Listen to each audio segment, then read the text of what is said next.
சுங்கச்சாவடி கட்டணம் உயர்வு விவகாரத்தில் மத்திய அரசு வெள்ளை அறிக்கை வெளியிட வேண்டும் என புதிய தமிழகம் கட்சி தலைவர் டாக்டர் கிருஷ்ணசாமி வலியுறுத்தியுள்ளார். தூத்துக்குடியில் செய்தியாளர்களை சந்தித்த அவர், தொழில், கல்வி, மருத்துவம் உள்ளிட்டவைகளில் தென் தமிழகம் நீண்ட காலமாக புறக்கணிக்கப்பட்டு வருவதாக குற்றம் சுமத்தினார். தூத்துக்குடி வின்ஸ்பாட் தொழிற்சாலையால் சுற்றுவட்டார கிராம மக்களுக்கு வேலைவாய்ப்பு கிடைக்கவில்லை எனவும் இதில் பல குறைபாடுகள் உள்ளதாகவும் தெரிவித்தார். பொட்டலூரணி கிராமத்தில் உள்ள மீன் கழிவு தொழிற்சாலையை மூட வலியுறுத்திய கிருஷ்ணசாமி, சுங்கச்சாவடி கட்டணம் உயர்வு விவகாரத்தில் மத்திய அரசு வெள்ளை அறிக்கை வெளியிட வேண்டும் என வலியுறுத்தினார்.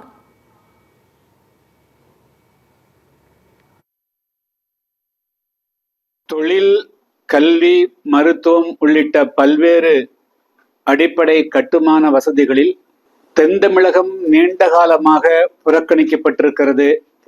தொடர்ந்து புறக்கணிக்கப்பட்டு வருகிறது.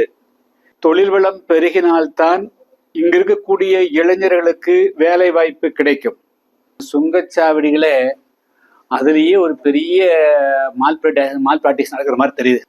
என்ன வசூல் பண்றாங்க, அது எங்க போகுது, எதுக்காக வசூல் பண்றாங்க அப்படிங்கிறது ஒரு பெரிய மர்மமா இருக்குது. இது குறித்தே, இந்த சுங்கச்சாவடிகள் குறித்தே ஒரு வெள்ளை அறிக்கை வெளியிடணும்.